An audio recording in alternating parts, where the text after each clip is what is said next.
Le deuxième congrès électif de la Fédération guinéenne de Kung-Fu a eu lieu ce dimanche 21 mars 2021. Fodé Bouya Fofana, membre du comité olympique, a demandé le respect des lois par les congressistes.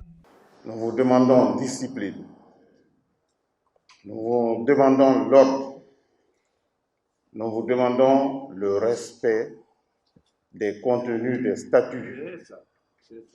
C'est cela, en fait, le regard du Comité national olympique et sportif guinéen sur tous les congrès. Avant le vote des membres statutaires, le président sortant a rappelé le bilan réalisé par son bureau. Durant les 4 années passées, nous avons pu réaliser ensemble. En 2016, nous avons eu un finaliste au prix Nimba d'Or dans la catégorie meilleur sportif de l'année. 2017, participation au championnat de Wushu à Agadir au Maroc avec l'obtention de 2 médailles d'or et 3 médailles d'argent. 2018, participation aux Jeux africains de la jeunesse à Tunis, sanctionné par l'obtention d'une médaille de bronze. Le Wushu a été la discipline à obtenir une médaille pour la Guinée. Au terme de cette assemblée, Dr Ismaël Pierre Camara, candidat à sa propre succession, a été réélu pour un mandat de 4 ans. Mes sentiments sont immenses. Donc je profite de ce micro pour remercier tous mes proches collaborateurs qui ont une fois de plus eu confiance en moi.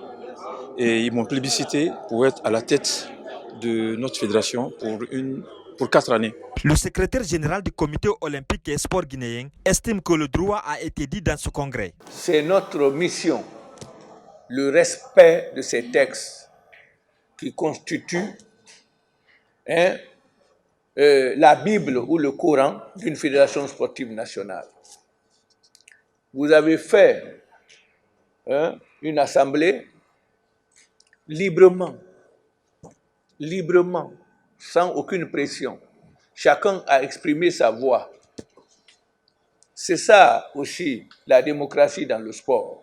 Malgré les dispositions sécuritaires mises en place, des échauffourées ont éclaté entre les élèves de quelques mètres interdits d'accéder dans la salle et les forces de l'ordre. Ces élèves s'opposent à la tenue de cette élection. Pourquoi vous n'êtes pas d'accord? C'est vrai parce qu'ils ont trahi nos maîtres.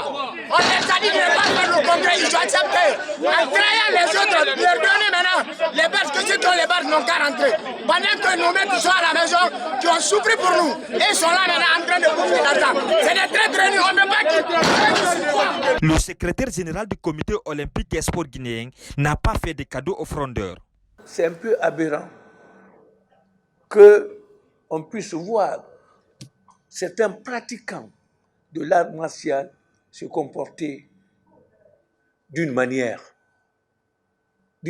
contraire à la discipline, au code de bonne conduite d'un pratiquant de l'art martial. Nous sommes également des pratiquants de l'art martial. Nous savons la discipline qui caractérise ce sport, la discipline.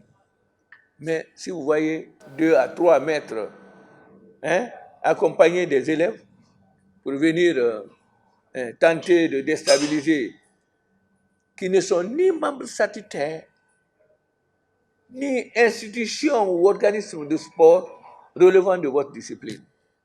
Alors vraiment, c'est à signaler également, on ne peut pas passer sous silence. Le directeur national des sports, informé de ces affrontements, dit qu'il avait demandé aux organisateurs de reporter ce congrès. Mais l'équipe sortante n'en a pas tenu compte. Ce n'est pas la première que 2 groupes s'affrontent lors des élections des fédérations sportives en Guinée. Récemment, il y a eu des échauffourées entre les 2 factions rivales au sein de la fédération guinéenne de basketball.